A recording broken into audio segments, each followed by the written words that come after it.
This week on Jerusalem Dateline, could ISIS use the southern border of the U.S.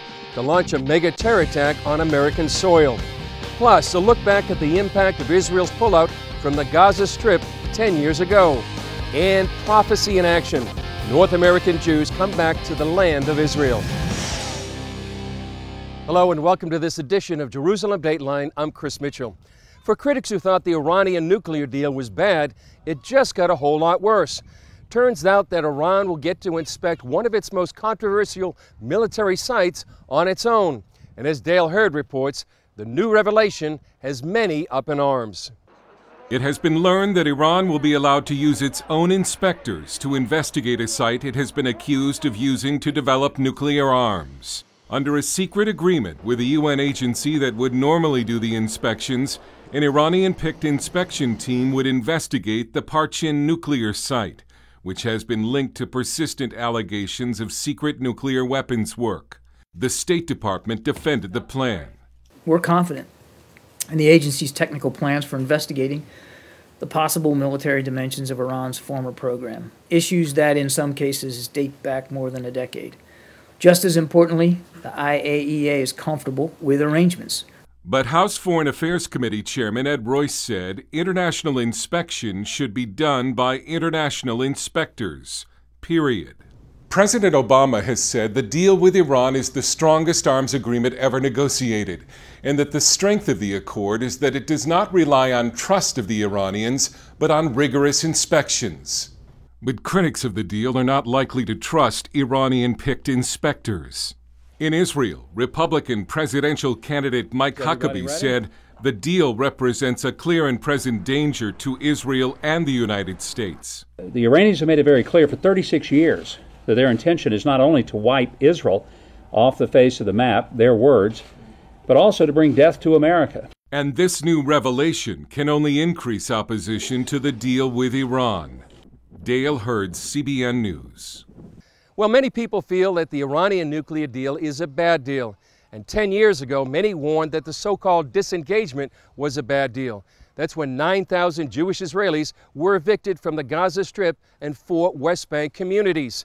The deal was supposed to lead to peace, but instead led to war with the terror group Hamas and others. John Jessup has that story. Moshav Nativ HaAsara sits on the front lines of the Israeli-Hamas conflict. CBN's Scott Ross recently visited there and toured the community with resident Hila Fenlon. You know, you're in a center of a village that looks, in first look, normal village. And when you look over there, for example, you can see there's a bomb shelter. That's a bomb shelter? That's a bomb shelter. And this room over here, yes, that is a bomb shelter. But in the last 14 years, when our kids are waiting for the school bus, they're waiting here on the doorstep of a bomb shelter, because if the alarm starts, they have less than 3 or 4 seconds to find shelter. So if you have less than 3 or 4 seconds? Seconds, if we're lucky. Nativ HaAsara is the closest Israeli community to the Gaza border. Since the disengagement, it's put the whole village into the range of mortars. Now, mortars are official weapon made in Iran, made in Russia. We know it because we see the serial number and it says made in Iran. Have many people been killed? We had 3 people that lost their lives. But the real story of the mortars and the rockets is not how many people are being killed. It's what happens to you. They are not trying to kill us. They're trying to break our spirit. In 2005, then Prime Minister Ariel Sharon unilaterally moved 21 Israeli communities from the Gaza Strip. 3 villages facing Nativ HaAsara soon became launch pads for sending rockets into Israel. Now they're Hamas outposts and training grounds. The Israeli government at the time argued that the one-sided withdrawal would reduce friction with the Palestinians and pave the way to peace. Instead, Hamas won legislative elections in 2006 and eventually seized control of Gaza. Since then, rockets have rained down on Israel, leading to war with Hamas. You're a mother, you have children. Would you want to live somewhere away from this threat in safety? First of all, of course I do, but you don't leave home for war. If I leave day one, and I don't have the privilege to lose this war. And if rockets weren't bad enough, last summer's war revealed a frightening new scenario: tunnels. Is this Gaza over here? There's a road that goes all the way along over there. So this is the actual border between Israel and Gaza. This is Gaza City, this is Israel. Where was the tunnel? The tunnel was just over there, just behind us, closer to the houses. It was a mile long, half a mile into the Palestinian side and half a mile into the Israeli side. A mile? A mile long. And you could drive through it? A car can go through, yeah, with electricity, with ventilation. It's meant to serve a very, very big operation. How do you know they're not building new tunnels? We know the building, we don't know where. Do you have much of a military presence here? Israeli soldiers? Israel always said they use other means than actual presence. I do feel sometimes abandoned on the border, that's true. What is that? This is shooting. Someone is shooting at someone. Probably Hamas practicing somewhere, or I don't know. You see there's some military, I think maybe we might want to go away actually. Really? Yes. At the border, there are two walls, one to stop sniper fire, the other to stop attackers from entering the community. And this is where Hamas is practicing for the next war right now, as we speak. They are just behind this wall. People pray all over the world for the peace of Israel, or the peace in this land would come, that people's wishes are here. Yeah. So that's something I appreciate a lot, and I hope it will help as well. Security wasn't the only sacrifice about the disengagement. Thousands of successful, prosperous Israelis found themselves uprooted and forced to start over. CBN's Scott Ross discovered the human cost and what happened to some of those faithful pioneers. Here, this is the main town of Gush Katif, Neve Dekalim, and the buildings that you see here are still standing from what we know last. At the beginning, they were a university for women Palestinian terrorists. What a story. Like a bad movie. For decades, Anita Tucker successfully farmed in her community of Nazir Hazani. She helped build the Jewish enclave of Gush Katif from the sand dunes of Gaza. Tucker told CBN's Scott Ross about one of her first encounters that still seems hard to believe. One day we see, like out of no place comes, like out from under the sand dune comes this Arab with his kafia and his long galabia, his long Arab robe. And there comes out this other Arab, a little bit intimidating, and all of a sudden we see they have bread and salt in their hands in the Muslim tradition. Bruchim habayim, welcome, they say to us. We're so glad that you're here. And these are Arabs. Arabs, and they say, we're so happy that you're here. Maybe there'll be some work for our people. The communities began to thrive, and over 30 years, agriculture grew to a $60 million per year industry, providing 15% of Israel's exported vegetables. Were your Arab neighbors surprised by your success, that you had brought something of a blessing out of a curse? They were happy with that blessing because there was work for their people. We taught them modern agriculture. So you had Arab neighbors and you got along with each other. There was no conflict, nothing. No. Where did it break down? When the world started talking about peace, because I always say they misspelled it, and instead of writing P-E-A-C-E, somebody by mistake wrote P-I-E-C-E, and they started tearing us to pieces and tearing the Arabs living in Gaza to pieces. I think the real trouble started when they brought Yasser Arafat to the Gaza Strip. As time went by and talk of the so-called disengagement grew, Tucker, then known as the Celery Lady, talked to CBN News in 2005 about the prospect of being forced from her home. It can't be that people who are living peacefully in a place and it turned into a flourishing, beautiful area should have to leave their home. And around us there are people who are trying to murder us, throwing rockets at us, trying to kill us. The 9,000 residents of Gush Katif decided not to voluntarily leave. They felt they had settled biblical land promised to Abraham, Isaac, and Jacob with the blessing of the Israeli government.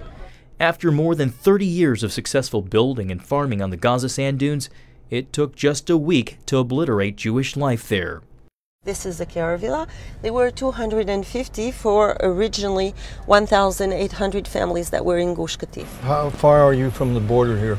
We're about 25 kilometers from the border. So is there any danger for you here? First of all, you have to understand this temporary site, everything is cardboard paper. Nothing is like really protected area. The only protected areas that we have are these sewer pipes. But it means that when the siren goes off, all the families have to run outside, even if it's in the middle of the night. So you don't have bomb shelters? We don't have bomb shelters. Why do you choose to stay here? it's because maybe they don't have the finances in order to build, and they're quite stuck until the government finds some kind of solution for them. Lorenz Baziz and her husband were also farmers. Now she works in the visitor center that tells the history of Gush Katif. Aside from dealing with the hardships of the people and the rebuilding of the communities, we felt that we have a story to tell. It's a whole huge story of pioneering the land of Israel. Although there are a lot of hardships, there are also communities that are flourishing. The community of Nizar Hazani is one that stuck together. Some families built this new community, kept the old name, and moved in 3 years ago. All the time, from the minute that we left, we switched mode and said, we are building again, we're staying together as a community. Do you know what's happened to your own land there? We know the soldiers who were there. Our town is back to being the sand dunes that were. Would you have any desire to go back to Gaza? I'll be the first in line. As soon as it's safe to go there and the government says come back, I'll be the first in line. Coming up, a new book spells out a chilling scenario of how ISIS could collaborate with Mexican drug cartels to launch a mega terror attack against the U.S. Welcome back to Jerusalem Dateline. Nearly 10 years after Israel pulled out of the Gaza Strip, Hamas dug tunnels inside Israel during the 2014 summer war with Israel.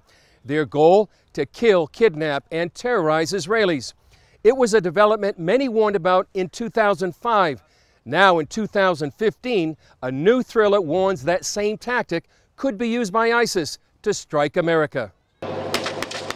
During the war, Hamas terrorists used an intricate series of tunnels to carry out sneak attacks. While IDF soldiers stopped those attacks, the tunnels shocked Israelis. Israel destroyed many of the tunnels, but the frightening memory remains. Dan Gordon, a veteran of 6 Israeli wars, talked about their effectiveness. And I can't imagine anything more terrifying for the people who live there than the thought that suddenly the earth opens up, almost like a scene out of a grade B zombie movie, and the walking dead come out, except they're not dead. I've been a soldier now for 40 years, which is a long time. And the most terrifying thing that I've ever seen was the advent of the terrorist tunnel attacks that happened last summer. Now, a year later, Gordon, an Israeli-American, has written Day of the Dead, a thriller about those tunnels. He says it should be a wake-up call to the U.S. The country that's most vulnerable to that attack is my other homeland, the United States of America. And far more vulnerable because there are terrorist attack tunnels that exist already. They're called drug smuggling tunnels, and they run from parts of Mexico into California to Arizona and to Texas. A former FBI agent warned recently that those tunnels could be used as an underground highway for ISIS. Gordon says the drug tunnels could make an unholy alliance between ISIS and the Mexican drug cartels. They don't have to dig them, they just have to rent them. They have billions of dollars. That's a language that all the cartels understand. Gordon says ISIS studied Hamas last summer. They watched what Hamas did. They saw why it failed. They know how it can succeed. And what people don't realize is the Middle East, for ISIS, is their R&D lab. It's their Silicon Valley for what they intend to do to the United States. He says southern border cities and towns like San Diego are vulnerable. The reason the United States is so vulnerable to that, we don't have the surveillance over that border that Israel does. We don't have our most elite military units on constant patrol on the American-Mexican border. We have, if you want to talk about juicy targets for ISIS in San Diego, half the Pacific Fleet is at anchor in San Diego. As an author, Gordon also wrote to entertain. One reviewer said Gordon gets into the mind of a terrorist like no one since Tom Clancy. But Gordon says it has things Clancy never included in his thrillers. It's a big Tom Clancy, wonderful international espionage, great read. It's the first book that I know of that has a born-again Christian female graduate of Liberty University, female James Bond. At the heart of that book, the other thing is faith. At the heart of that book is something that you and I have both experienced together, which is you may think that you're in control, but the one who's in control at all times is the Almighty. Gordon refutes the notion he's giving ideas to ISIS. He points out they've already got the blueprints. He says the U.S. needs to wake up to this clear and present danger. I guarantee you there are people from ISIS right now who are examining U.S. cities. And like any military, there are numbers of hot young commanders who are saying, I have a great idea, and they're presenting their plans to the general staff of ISIS. One of those plans is going to get accepted, and one of those plans is going to get implemented. And if I'm looking at what's the most logical plan, it's in that book, Day of the Dead. Up next, Governor Mike Huckabee sits down with CBN's Julie Stahl to talk about the Iranian nuclear deal and how he would change U.S. foreign policy in the Middle East if he becomes president. Welcome back to Jerusalem Dateline. Presidential candidate and former Governor Mike Huckabee sat down with CBN's Julie Stahl. They discussed the Iranian nuclear deal and how he would change U.S. foreign policy in the Middle East as president. Governor Huckabee, welcome to Jerusalem Dateline. Thank you. Great to be back in Israel. So why did you come to Israel at this time? Well, we did a fundraising event for the campaign. As you know, there are lots of American citizens here who still vote in America and can legally give to American candidates.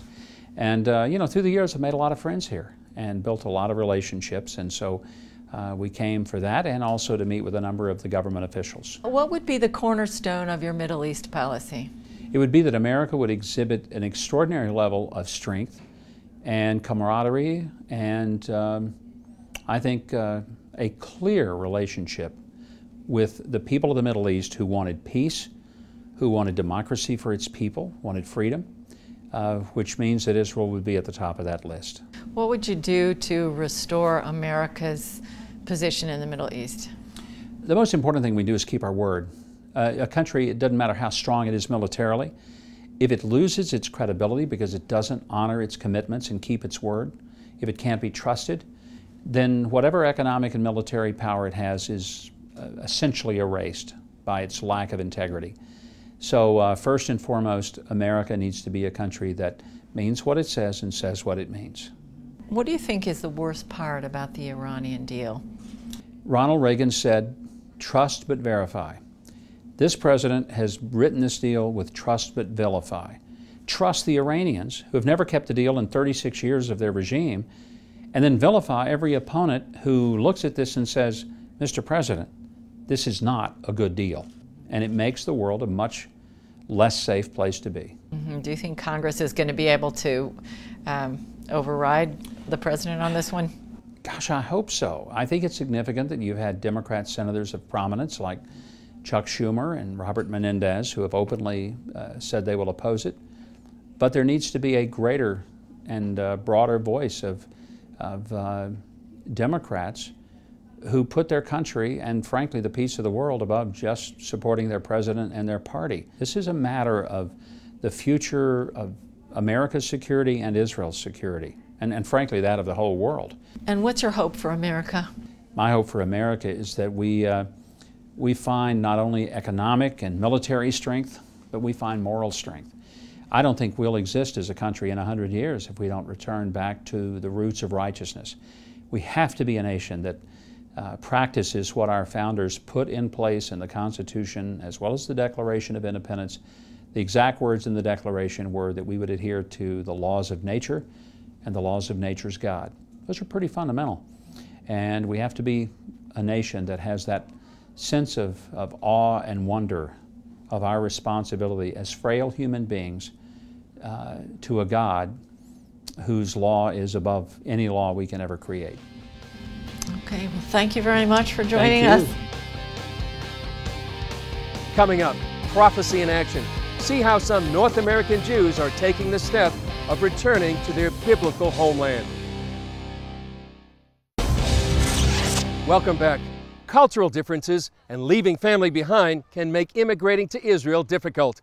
But more and more Jewish North Americans are making Israel their permanent home. CBN correspondent Julie Stahl has that story. Seeing Jewish people return to Israel is like watching Bible prophecy unfold before your eyes. Isaiah, Jeremiah, and Ezekiel all speak of the Jewish return to the land. It's an exciting day. 232 new immigrants arrived in Tel Aviv's Ben Gurion Airport from North America to make Israel their home. Jewish Agency Chairman Natan Sharansky and government officials welcomed the group. Only think for a moment, each of you, about your fathers, your grandfathers, your great-grandfathers, all those generations of your families, of Jews who were dreaming and praying next year in Jerusalem. And you did it. 19-year-old Max Kresh came from Detroit. He's one of 59 newcomers joining the Israel Defense Forces as a lone soldier or one without any family here. I came to yeshiva last year. I studied in yeshiva. And being in Israel, learning in Israel, and living in Israel influenced me, and it made me realize how much I really love being here. Almost 30 families with 75 children make up this group of new immigrants. They include Lisa and David Parshan, along with 2 children. It was really nice to watch people just like us coming off. They're all jet lagged, but with a smile on their face. It was a really very exciting experience. Their older daughter, Shira, paved the way 2 years ago. You know, Mashiach is coming, and I knew that Israel is the place to be, and I made Aliyah when I was 17 years old. This group arrived on an El Al flight chartered by Nefesh B'Nefesh. The organization partners with the government to help North American and British Jews make Aliyah and adjust to life here. I just think that every Jew should be struggling with the issue of the Jewish homeland, and that's not just a slogan, but it's rather an opportunity. Since 2002, the group has brought about 45,000 immigrants from the U.S., Canada, and England. Co-founder Rabbi Yehoshua Fass explained why they come. You don't want the immigration from America to be an aliyah of a wave of necessity, of running away from something, of distress, duress, persecution. You know, you don't want that. The beauty of North American immigration is that people are choosing. Julie Stahl, CBN News, Ben Gurion Airport, Tel Aviv. The process of Aliyah began in earnest in the late 1800s, and it's amazing to see prophecy continue to unfold. Well, that's it for this edition. Follow us throughout the week on Facebook or Twitter. I'm Chris Mitchell. We'll see you next time on Jerusalem Dateline.